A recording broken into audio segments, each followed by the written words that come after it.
Halo guys, Welcome to the Pakcik. Jangan lupa nonton video ini sehingga habis Dan terus mendukung channel ini. Assalamualaikum warahmatullahi wabarakatuh. Kembali dalam The Pakcik dan juga Relay. Halo guys, apa kabar kalian? Semoga sehat-sehat aja ya guys. Amin. Nah sebelum itu Pakcik, kita sapa dulu teman-teman kita ya yang mampir di kolom komentar kita di live chat kita ya. Makasih kepada teman-teman kita Jami, Lodi Sony ya, kepada semua teman-teman. Hari. Ya seorang Ari dan semua ya, makasih guys. Anda sangat luar biasa dan kita benar-benar berterima kasih ya kepada kalian semua yang udah mendukung channel kita sehingga ke hari ini ya. Yes, thank you very much. Thank you very much. Ya, dan juga terima kasih juga kepada teman-teman kita yang baru saja mampir ke channel The Pakcik. Selamat datang yo guys ya. Semoga Anda semua diberkati oleh Allah Subhanahu wa taala. Insyaallah. Yes. Nah, Pakcik, ini adalah yang kiriman video yang sedikit udah lama yang kita dikirimkan, tapi kita itu baru berkesempatan untuk nge-react ya. Iya benar. Nah, ini daripada Pegawai Jalanan ya, jangan lupa untuk subscribe Pegawai Jalanan, dukung channel mereka karena mereka banyak memberikan kita informasi dan juga sesuatu yang berwawasan untuk kita manfaat yang kita dapat dari info-infonya, sangat bagus ya. Nah, untuk kali ini Pakcik, kita dihantarkan video Misteri Jawa Kuno, Perjanjian Syekh Subakir dan Sabdo Palon terbukti nyata. Wah, ini aku nggak tahu. Seriously aku nggak tahu siapa itu Syekh Subakir dan Sabdo Palon itu aku nggak tahu. Nah, boleh kamu ceritakan sedikit, Pakcik? Oke, tentang Syekh Subakir ini adalah seorang ulama yang berasal daripada Persia. Beliau adalah generasi awal wali sanga penyebar Islam di tanah Jawa. Itu important karakter yang kita perlu tahulah juga. Walaupun kami macam sedikit sebanyak ada sedikit lah tahu tentangnya, tapi kita ingin melihat kepada penerangan video ini yang lebih jelas. Mungkin ada yang salah kah, ada yang betulnya, tapi kita perlu mengkaji selebihnya. Dia ini adalah orang yang sebagai orang yang berjasa dalam menyebarkan Islam di tanah Jawa ya kan? Ya, benar-benar. Itu adalah benda yang penting yang kita perlu ingat. So ini mungkin adalah hanyalah sesuatu informasi yang sangat berharga ya. Iya benar. Nah, mungkin ada yang benar, ada yang enggak, tapi itu terpulang daripada kita ya. Tetapi sejarah yang seperti ini itu enggak dipelajari di bangku akademi ya. Tetapi kita ini harus bijak dalam menganggapi aja ya. Ya, jangan komen-komen yang negatif apa semua ya. Kita harus menghormati ya guys. Nah, so nggak perlu basa-basi lagi, kita akan mulakan reaction kita Misteri Jawa Kuno, Perjanjian Syekh Subakir dan Sabdo Palon terbukti nyata dalam 3, 2, 1, and go.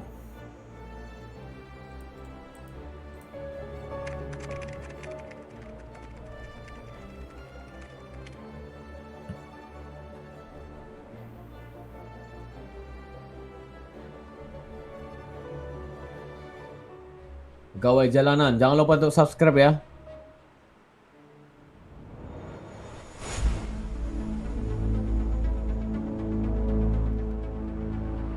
Perjanjian antara Syekh Subakir dan Sabdo Palon terbukti nyata sampai saat ini.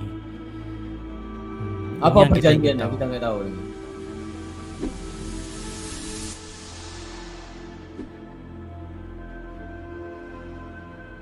Wow, nice. Di antara ragam serat Jangka Jayabaya, salah satu versinya bercerita tentang Syekh Subakir dan peranannya dalam membangun peradaban bangsa manusia di Pulau Jawa.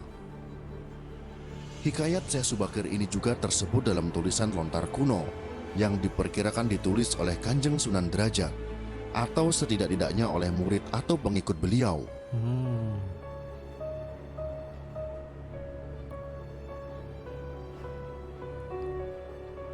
Syekh Subakir adalah seorang ulama besar yang berasal dari Persia.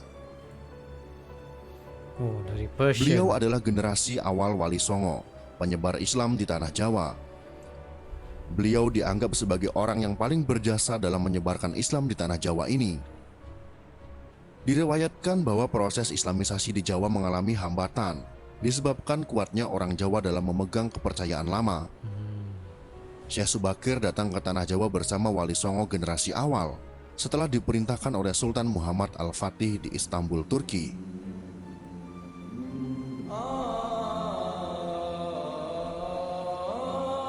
Kesembilan ulama ini mempunyai spesifikasi keahlian masing-masing. Ada yang ahli tata negara, ahli pengobatan, ahli tumbal, dan lain sebagainya. Wali sembilan ini Masya dibagi Allah. menjadi 3 kelompok dan ditempatkan pada 3 tempat, yakni di bagian barat, tengah, dan timur tanah Jawa.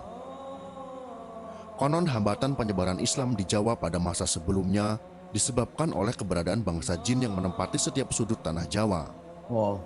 Bangsa jin ini dipimpin oleh Sabdo Palon atau Kiai Semar yang Oh, bersemayam di ini. puncak Gunung Tidar, Kiai Semar ini. Magelang, Jawa Tengah. Syekh Subakir yang ahli dalam ilmu batin segera melakukan pembersihan dengan menancapkan tumbal yang berupa batu hitam di puncak Gunung Tidar. Oh, ditutupnya. Seluruh Jawa bergejolak.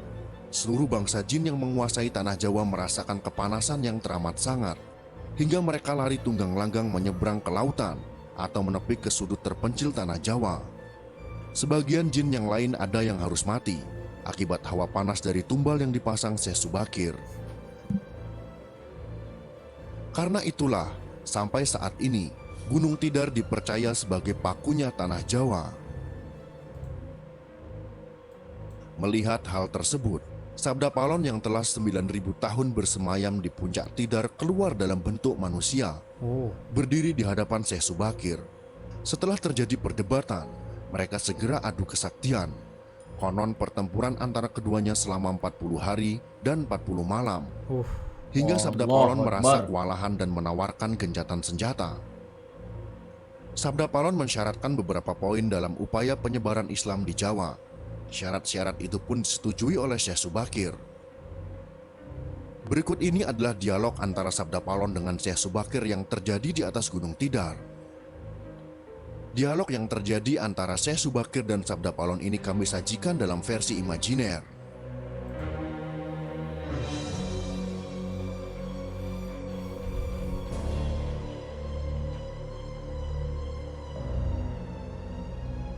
Inilah dialog yang terjadi.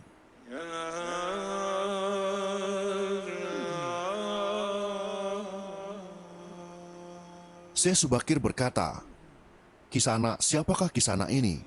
Tolong jelaskan." Sabda Palon menjawab, "Aku ini Sabda Palon, pamomong atau pengembala tanah Jawa sejak zaman dahulu kala. Bahkan sejak zaman kedewataan, akulah pemomong para kesatria leluhur. Dulu aku dikenal sebagai Sang Hyang Ismoyo Jati, lalu dikenal sebagai Kelura Semar Bodronoyo, dan sekarang zaman Majapahit ini, namaku dikenal dengan Sabdo Palon." Syekh Subakir berkata lagi, "Berarti Kisanak ini adalah danyang tanah Jawa ini. Perkenalkan Kisanak, namaku adalah Syekh Subakir yang berasal dari tanah Syam, Persia." Sabdo Palon bertanya, "Ada hajat apa gerangan Jengan Diko rawuh di tanah Jawa ini?" Syekh Subakir menjawab, "Saya diutus oleh Sultan Muhammad yang bertahta di negeri Istanbul untuk datang ke tanah Jawa ini. Saya tiadalah datang sendiri, kami datang dengan beberapa kawan yang sama-sama diutus oleh Baginda Sultan." Sabdo Palon berkata lagi, "Ceritakanlah selengkapnya Kisana, supaya aku tahu duduk permasalahannya." Syekh Subakir kembali menjawab, "Baiklah, pada suatu malam Baginda Sultan Muhammad bermimpi menerima wisi. Wisi dari Hyang Akaryo Jagat, Gusti Allah Zat yang Maha Suci lagi Maha Luhur. Diperintahkan untuk mengutus beberapa orang alim ke tanah Jawa ini. Yang dimaksud orang alim ini adalah sebangsa pendita, brahmana, dan resi di tanah Hindu. Pada bahasa kami disebut dengan ulama." Sabda Palon kembali bertanya, "Jadi Jengan Diko ini termasuk ulama itu tadi?" Syekh Subakir kembali menjelaskan, "Ya, saya salah satu dari utusan yang dikirim Baginda Sultan. Adapun tujuan kami dikirim kemari adalah untuk menyebarkan wara suci, amadar agama suci, yaitu Islam. Sabda Polon kembali bertanya, bukankah Kisanak tahu bahwa di tanah Jawa ini sudah ada agama yang berkembang yaitu Hindu dan Buddha yang berasal dari tanah Hindu? Buat apa lagi Kisanak menambah dengan agama yang baru lagi? Syekh Subakir kembali menjawab, biarkan kaum Wulodasi yang memilih keyakinannya sendiri. Bukankah Kisanak sendiri sebagai danyangnya tanah Jawa lebih paham bahwa sebelum agama Hindu dan Buddha masuk ke Jawa ini, di sini pun sudah ada Kapitayan. Kapitayan atau ajaran asli tanah Jawa yang berupa ajaran Budi. Sabda Palon kembali berkata, ya, rupanya Kisanak sudah menyelidiki Kawulo Jowo di sini. Memang di sini sejak zaman sebelum ada agama Hindu dan Buddha, sudah ada Kapitayan asli. Kapitayan adalah kepercayaan yang hidup dan berkembang pada anak cucu di Nusantara ini. Kapitayan. Syekh Subakir balik bertanya, jika berkenan, tolong ceritakan bagaimana Kapitayan yang ada di tanah Jawa ini. Kemudian Sabda Palon pun menjelaskan, secara singkat kepercayaan Jawa begini. Manusia Jawa sejak dari zaman para leluhur dahulu kala meyakini ada Sang Maha Kuasa yang bersifat tan keno kinoyo ngopo. Tidak bisa digambarkan bagaimana keadaannya. Dialah pencipta segala-galanya, Bawono Agung dan Bawono Alit, jagat besar dan jagat kecil, alam semesta dan alam manusia. Wong Jawa meyakini bahwa Dia yang Maha Kuasa ini dekat. Jika dekat dengan manusia, Dia juga diyakini berperilaku sangat welas asih. Dia juga diyakini meliputi segala sesuatu yang ada. Karena itu masyarakat Jawa sangat menghormati alam sekelilingnya. Karena bagi mereka semuanya mempunyai sukma. Sukma ini adalah sebagai wakil dari Dia yang Maha Kuasa itu. Benar. Jika masyarakat Jawa melakukan pemujaan kepada Sang Pencipta, mereka lambangkan dengan tempat yang suwung. Suwung itu kosong, namun sejatinya bukan kosong namun berisi Sang Maha Ada. Karena itu tempat pemujaan orang Jawa disebut Sanggar Pamujan.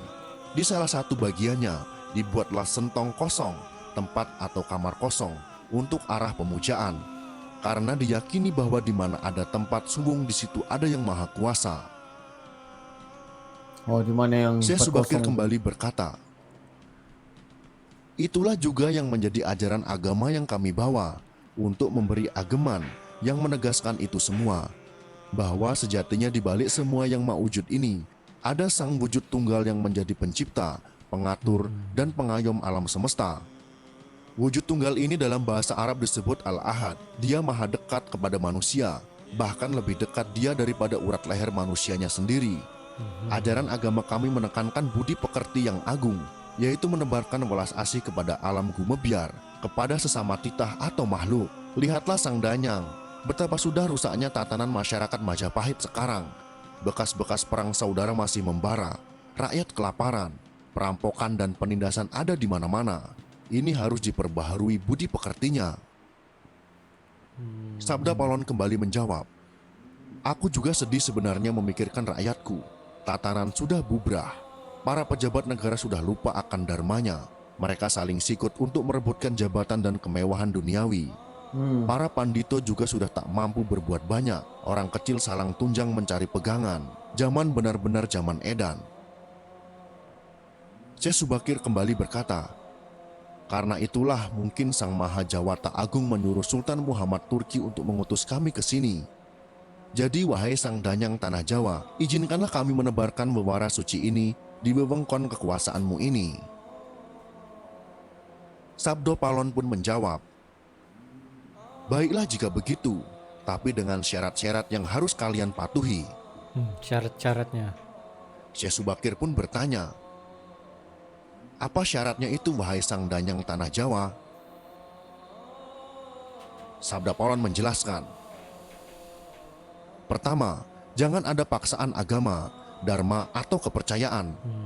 Kedua, jika hendak membuat bangunan tempat pemujaan atau ngibadah, buatlah yang bangunan luarnya nampak cakra atau gaya Hindu Jawa, walau isi dalamnya Islam.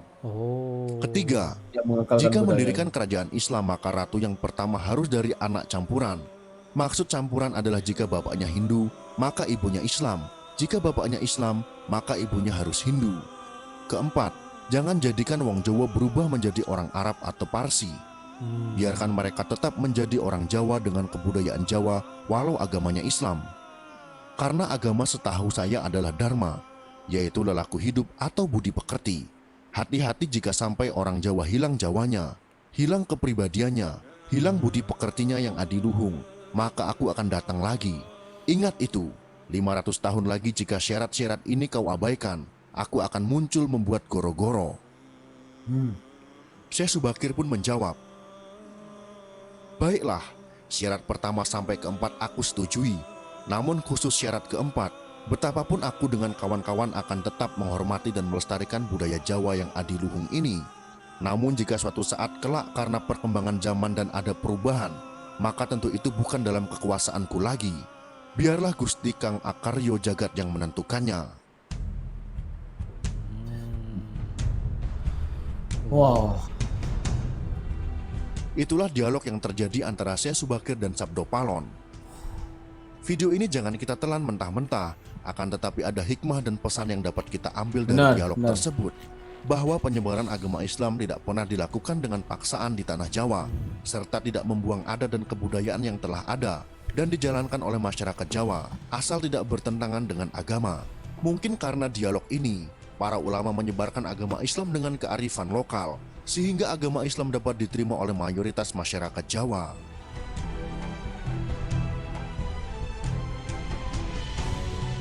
Jika kalian suka dengan video ini, silakan berikan jempol ke atas. Dan jika kalian menganggap video ini bermanfaat, maka bagikanlah untuk teman-teman Anda yang lain. Terima kasih sudah menonton. Mantap guys.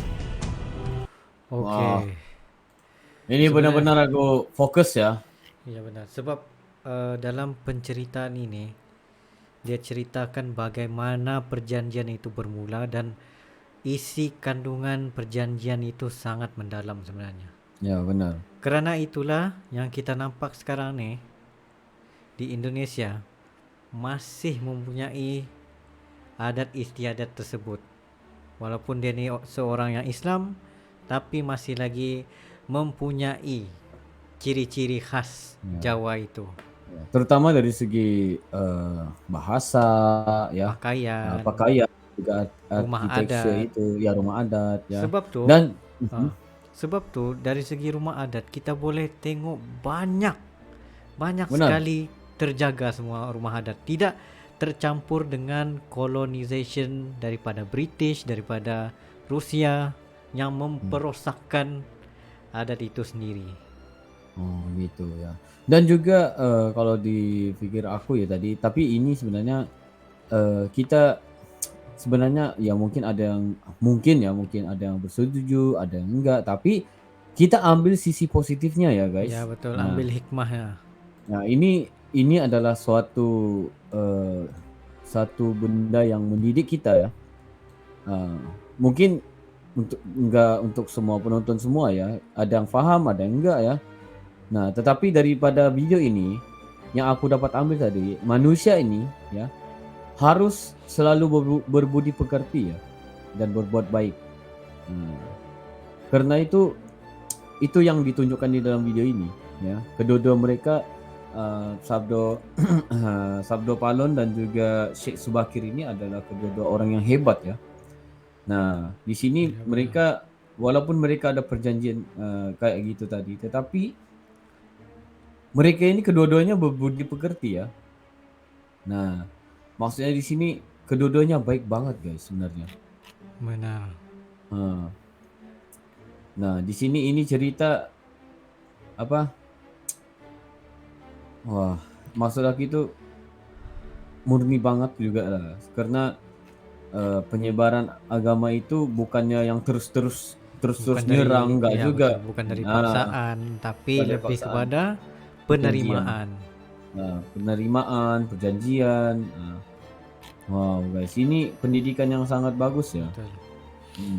Terima kasih atas kiriman video ini karena kita sebenarnya dapat mempelajari banyak ilmu daripada satu video ini saja. Wow. Benar-benar. Dan kita tahu ya Jawa itu banyak ya. Ya, banyak betul. banyak. Ya.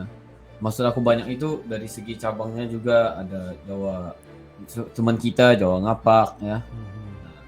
Ya banyak lah guys, tapi ya kita nggak perlu, kita juga nggak tahu mau bahas apa ya, karena kita nggak banyak tahu juga Iya, ya. betul. So nggak perlu bahas banyak lah, tapi di sini aku tahu inilah perjanjian yang sangat-sangat, maksud aku ada juga sedikit apa, ketika mereka datang daripada Persia itu, dia datang bukan yang terus nyerang apa semua, enggak juga.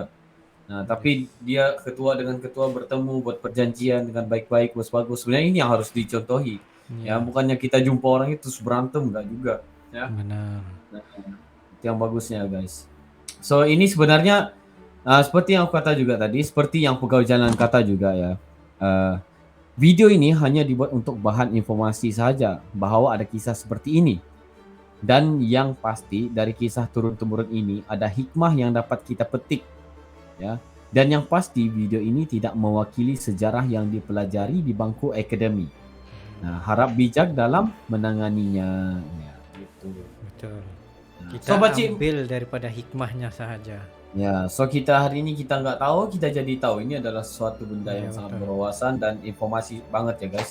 Tapi So, tapi kalau kami sendiri ada tersilap kata, kami Ya, menjawab kita minta banyak sebab oh, guys. kami sendiri pun dalam proses belajar Ya, juga, belajar, ilmu. mempelajari. Iya, Ya, sebab benar-benar. ini apa berkenaan dengan sejarah nih.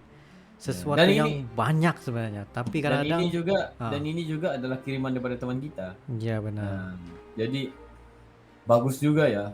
Benar, kita nggak tahu tapi kita jadi tahu di sini. Benar. So mungkin itu saja Pak Cik. Ya, itu seperti kami pun sekiranya korang ada video-video yang menarik seperti begini yang kita boleh belajar sejarah bersama-sama yang ingin Sangat bermanfaat. diberikan kepada kami juga, just komen down below beserta dengan link supaya kita dapat bersama-sama manfaat tersebut. Iya. So mungkin itu saja video kita untuk kali ini. Makasih yo guys. See you for the next video. Assalamualaikum, bye.